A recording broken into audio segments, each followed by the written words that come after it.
I'll make sure Bob's tape recorder is ready to go. I just put a new cassette in. Oh, good.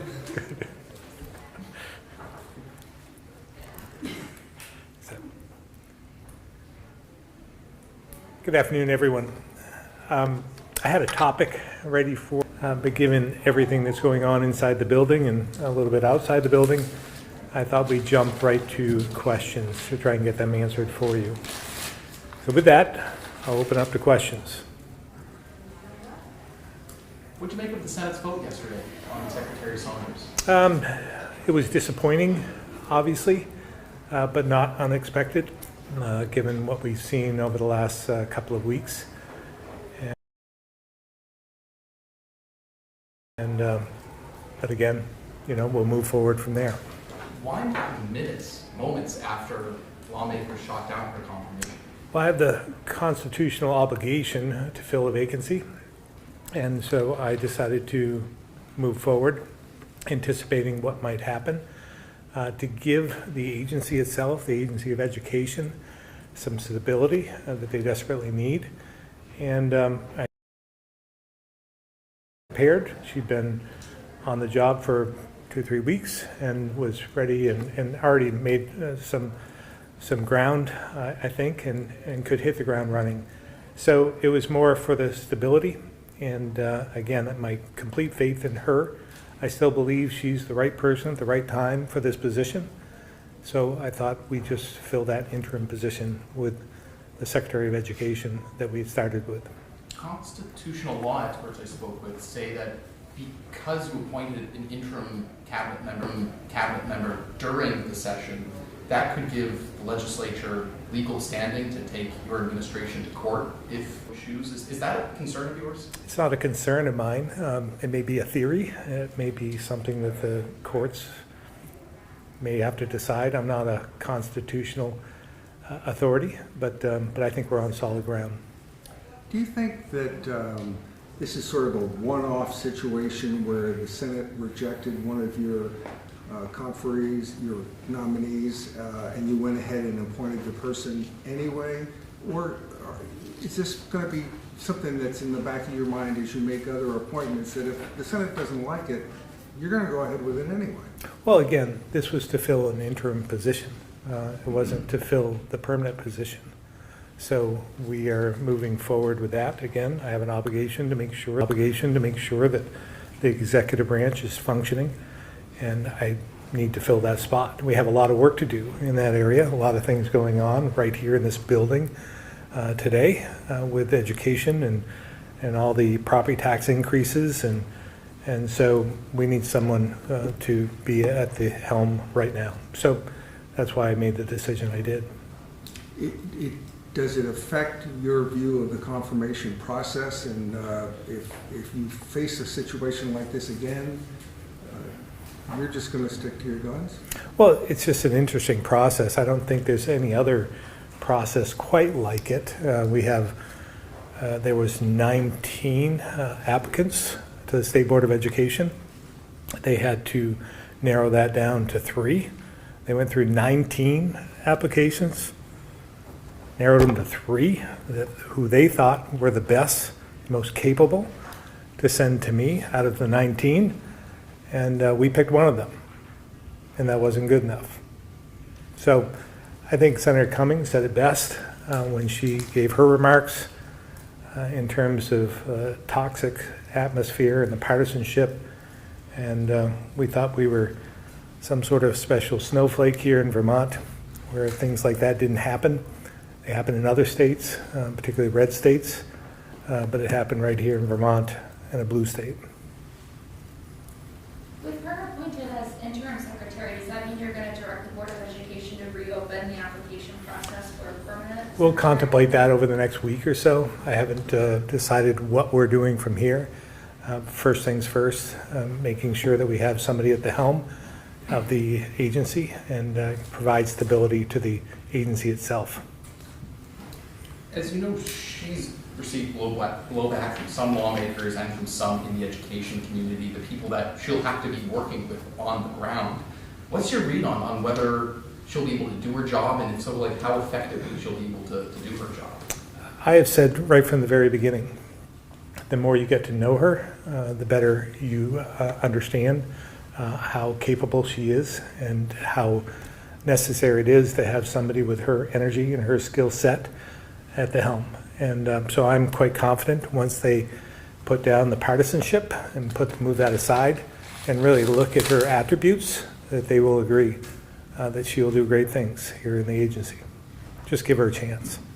Because you've talked a lot about the difficult decisions facing the next secretary, facing the legislature in terms of education, school consolidation, closing small schools.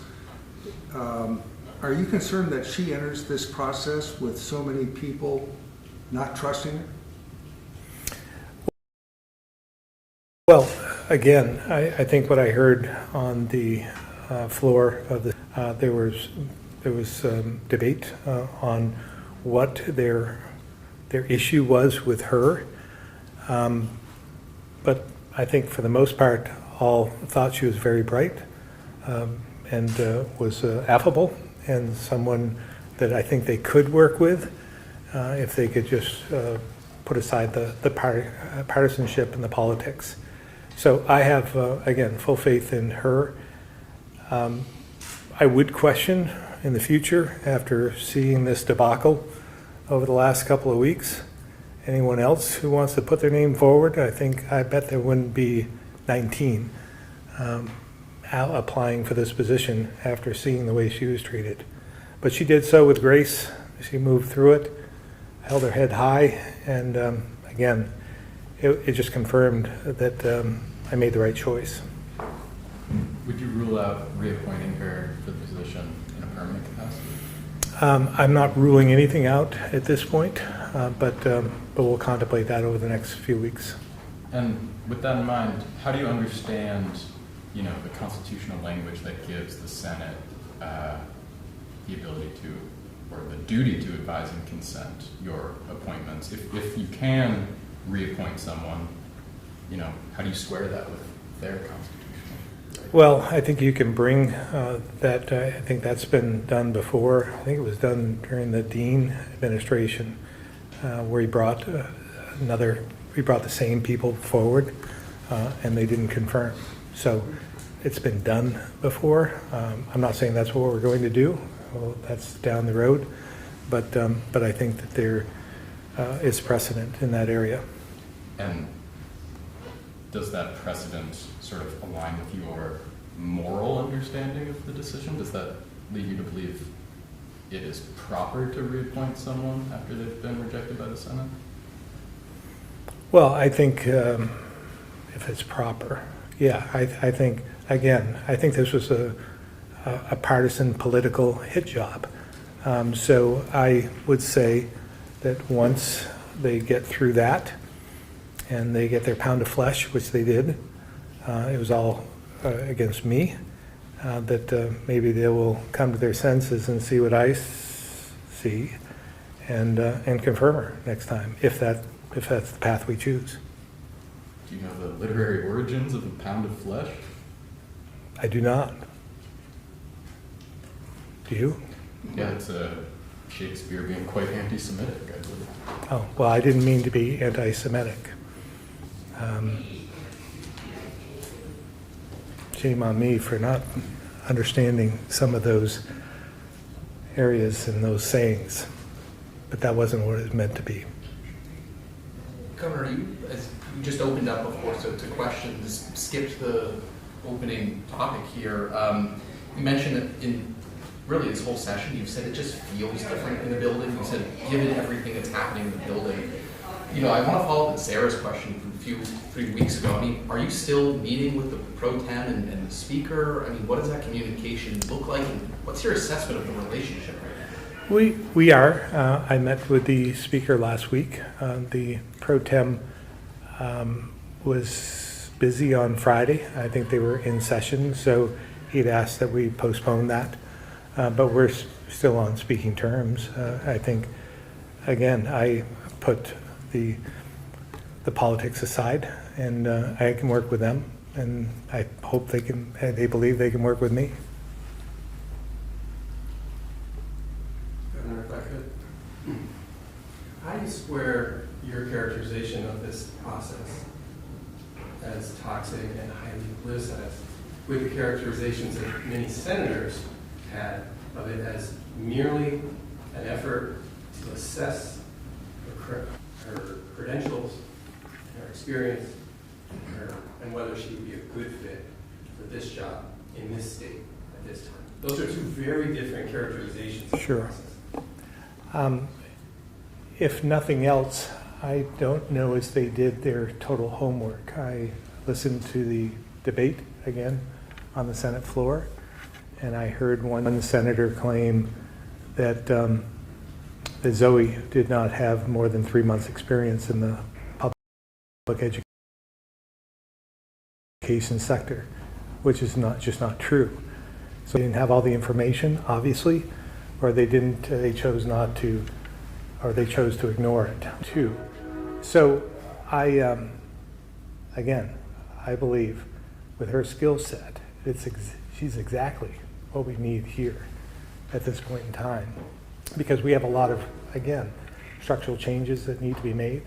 Property taxes are going through the roof, and we need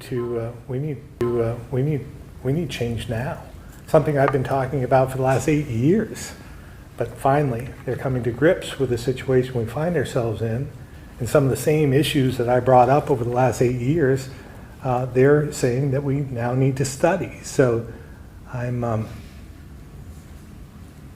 looking forward to working on those issues. Do you blame the Senate for the toxicity of the approval process, of the confirmation process here, or do you blame the outside groups that, by all accounts, were whipping up opposition to her with Nancy? I think there's a lot of outside groups that were involved in this. I have a great deal of respect for many of the senators who voted no. I've worked with in the past, and it's unfortunate that it got to this point. But this isn't just in Vermont. This is across the country. There just seems to be more anger throughout the country. And again, I thought we were, as did Senator Cummings, that we were somehow immune to that, but that didn't prove to be the case. Governor, what do you make of the potential of Howard Dean possibly making a run for governor again? I had heard that. Interesting. I don't know if that's true or not. I haven't heard from him. The only thing I will tell you is, and you can take this one to the bank, 24 years from now, I will not be on the ballot.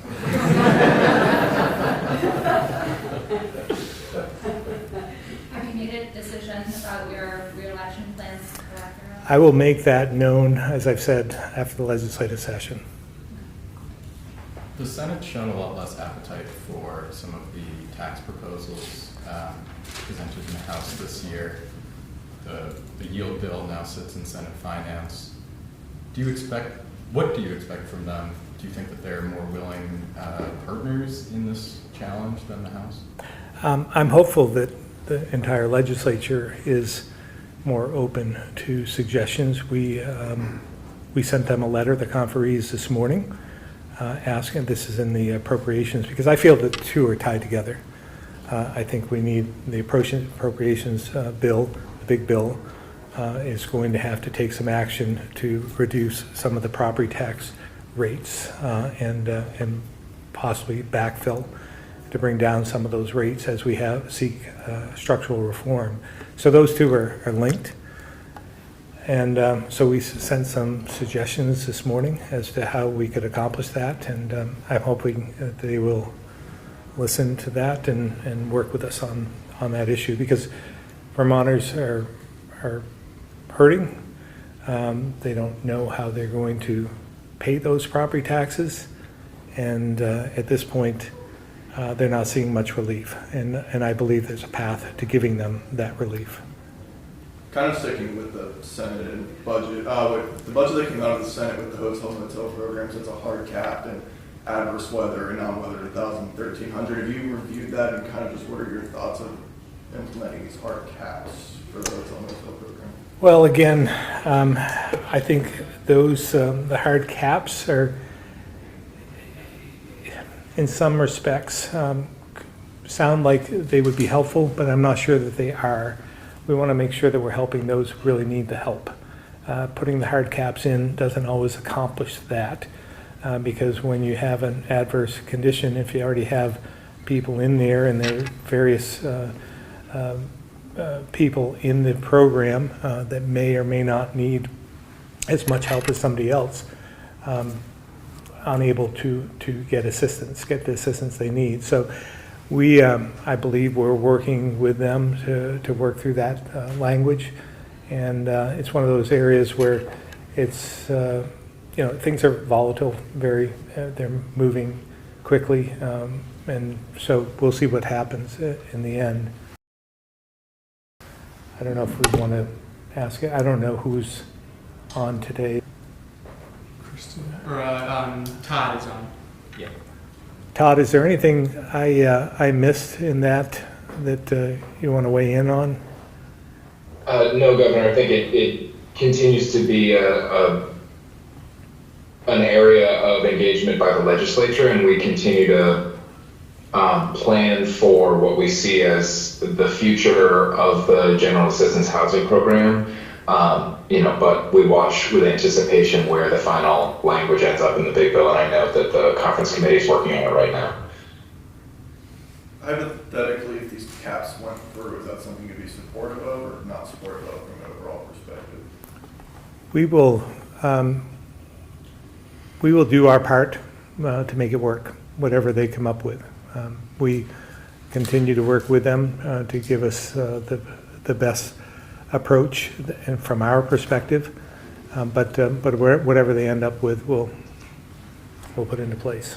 And then going back to yesterday too, what did you make of Lieutenant Governor David Zuckerman's letter that he put out over the weekend apologizing after the vote as well yesterday?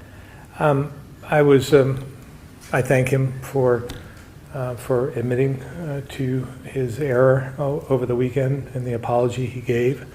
I might have suggested that he give that at the beginning of the deliberation rather than at the end after the vote, but I want to acknowledge that at least he stepped up and made amends in that regard. You've mentioned a couple of times sort of the realization that there's a toxicity of politics that you thought Vermont might have been immune from, but it's clear that it's here now. Does that make it more or less likely that you'd want to serve another 2 years? In some respects, some of what we've experienced over the last couple of weeks would lead me to jump back in because I think that we can do better. You mentioned that you saw outside groups inserting themselves into the Saunders debate. What outside groups? Who were you referring to? Oh, I think there was a number of them, whether it's the NEA, the superintendents, many groups. The NEA represents teachers who work in the schools. How is that an outside group? Well, they aren't part of the legislature, are they? Maybe they are. I haven't looked lately. Certainly not a part of the legislature, but they represent the people who are working in the schools most directly. Sure. That's still an outside group, as I see it, outside the legislature. Do you think that the NEA should have a role in these debates? Well, obviously, they took that role, and they continue to take that role. Other outside groups do as well on many other subjects that we're dealing with right now. They're still a lobbyist group in some respects. So, that's the way this process works. But they're a lobbyist organization. I just wanted to follow up. You said given all that's happened in this building in the last few weeks, your instinct is to jump in because we can do better. Why do you feel that way? Well, I don't want to give up, give up on Vermont. I believe we can be better. And sometimes, the stars align in different ways, and they're not aligning in the ways that we should be proud of here in Vermont, but across the country either. So I think it takes leadership to rise above that And I think that, again, I think I've proven over the last 8 years that I'm willing to rise above a lot of things and trying to bring people together. So if I can provide that leadership effectively, then that may be part of my decision. I want to get back to school budgets for a second. Yesterday, I think it was 7 failed and 4 passed. What's your read on like, are these budgets, do you think they're more palatable for voters now, or is it a turnout issue? I mean, what's your sense of where? Well, I think it's probably all the above. I mean, in the first round, in fact, in many towns and supervisor unions, they were mail-in ballots. They received those by mail. I think more people voted. Some don't even know when the voting date revote is. Speaking to many over the last few days. So I think, again, I think mail-in ballots is part of the answer. I've been advocating for that for quite some time in all different types of elections. And I think in this case, I think we should have mailed out a second round or third round to make sure that we're capturing the will of the voters. So you're saying you'd like to see in an ideal world every district do mail-out ballots every time? I do.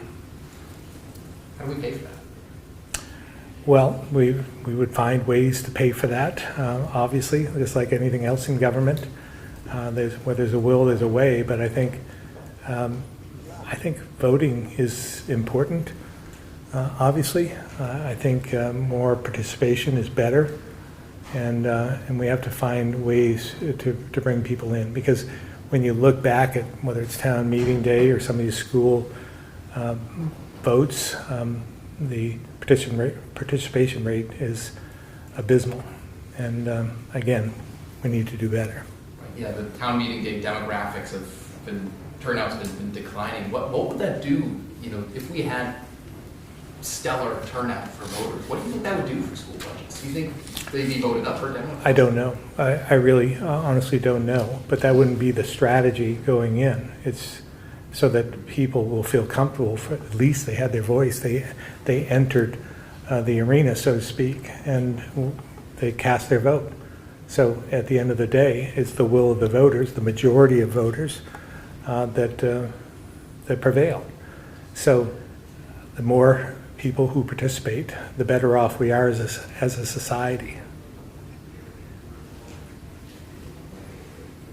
Governor, I have a question about the Act 250 bill.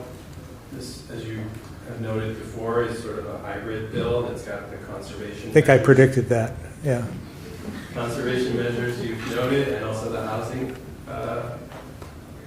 exemptions for housing. How are you feeling about that bill now that I think the Senate is moving to remove the appellate language, so that that new board won't be the place where appeals will be heard? It's hard to follow. I know it's highly unusual. I don't remember an amendment coming to the floor on a bill that's been meshed together where there's a 127-page amendment.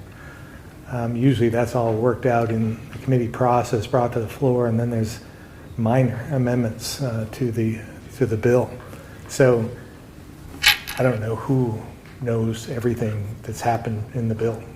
So I can't comment on what's in, what's out, and we'll just have to wait and see at this point. One key chunk of that bill, though, is that it's apparently going to exempt from Act 250 numerous communities and areas around the downtown core of many communities. Does that at least give you some confidence that they're moving in the right direction to slash some red tape so that housing can get built? Well, again, I've advocated from the beginning that they be separated. I had a great bill, S311, and had a more of a longer-term projected view of Act 250 with 687. They should have gone separately, and I think we need immediate relief now.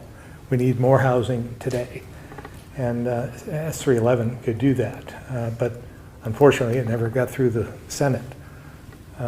Lots of 311s in that bill now. Yeah, it never made it through the Senate as a standalone. It made it out of committee back in February, but it never made it out of the Senate. And today, you could be having a conference committee on S311 instead of this meshed conservation bill and housing bill that may or may not be palatable. Just don't know at this point. We'll have to just see where it ends up. Governor, there's some talk in the House Ways and Means Committee about the potential of 3 votes on the school budget, and after 3 votes, the voters are no longer involved. Potentially, this is an idea that they're floating. Do you think that school budget should be allowed to, school boards should be allowed to impose school budgets after 3 votes? No. No, I think it should be voted on until it passes or fails. You know, I mean, that doesn't seem like the right direction from my standpoint. That's the first I've heard of this, but no, I would not agree with that. Got a few folks on the phones. We'll start with Tim McQuiston, Vermont Business Magazine.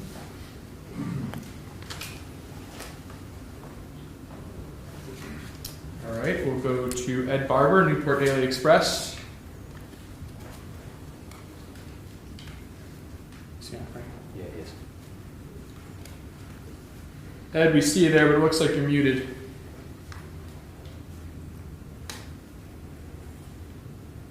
All right, we'll try Keith, Rutland Herald. Hi. So this could be, I just need a lesson in civics, but I was wondering what is the practical difference between an interim secretary and a fully appointed one? Like, is one unable to do something, the other can't? Like, what's the urgency here? Like, what is the effective difference, I'm wondering? From my standpoint, there's no difference other than the secretary, the interim, has not been approved confirmed by the Senate. It's not the permanent position. The permanent position would have to be confirmed by the Senate. So, but they have the full authority as secretary at that point. Thank you. Jay, do I have that right? And she's not acting, she's interim. Yes. So that's Yeah. just filling the vacancy that was created yesterday.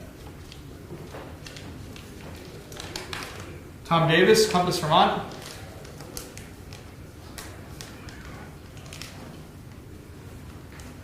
All right, we'll try Ed one more time. All right. Can you hear me now? We can. Excellent. Governor, I appreciate the fact that the interim secretary just hit the ground running. But is there some type of a plan of action in terms of what she's going to do? Is she going to put together some comprehensive plan in time for the next legislative session? Is she going to be setting up study committees and groups to deal with all the education issues? Can you kind of give us an idea of what the expectations are from you? Yeah, she proposed her 100-day plan yesterday, I think. Yesterday, or was it today? Today. She went into the House Education Committee to talk about that, but it involves all of the above, everything that you talked about, Ed. We'd be happy to send that to you. Absolutely appreciate it. Thank you. That's all I have. Back to the room. I guess it was Keith's question. You know, if we just went through this really long process of appointing and everything that's been happening behind the scenes, they shoot her down, you name her interim. I guess, if that's, what was the point of all of this then? To get her confirmed, to move on. But if there's I guess maybe this is a question for Jay, but like, if she can still do her duty and still fill her role, and there's no big difference, I mean, because it's not long term, it's not forever. So we wanted to, my preference obviously would have been for her to be confirmed yesterday. And then and then she could continue the work she started. And as the Secretary of Education, not being the interim. So, again, Governor, legislative leadership has criticized you in the past for, in their words, overstepping your executive authority, maybe the license plate thing in particular. How is this not overstepping your executive authority to essentially override their confirmation? because the Constitution says that I can appoint an interim to fill a vacancy. The Constitution also says that they have the right to decline And- their nomination. The nomination, she's not the nomination, she's the interim. By the way, I've had the same criticism of them overstepping their constitutional authority as well, stepping into the executive branch. I think we share something in common. Any progress on appointing a successor for Senator Dick Maza? Have another interview to do there. We're moving forward with that. And the other, I just finished the last interview for the Mayor of Burlington's seat as well. So we should be hearing about that in the next day or so. Will both of those be appointed before the end of the session? I'm in hopes at least the Burlington seat will. Kind of somewhat sticking to Burlington. Have you been following it all? We're on day 3 of 4, depending how you look at it, of encampments, pro-Palestine rallies, and UVM, Middlebury, kind of also East Coast nationwide. Any thoughts on that? I've only been following it through some of your reports. It's been peaceful, and so I believe in the First Amendment, right to assemble peacefully, and so far so good. You're on the board of trustees, if I'm not mistaken, for UVM. What do you make of their calls for UVM to divest? Well, I'm an ex officio, so I have not attended any UVM board meetings.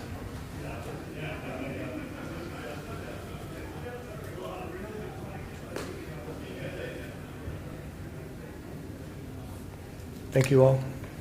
Thank you.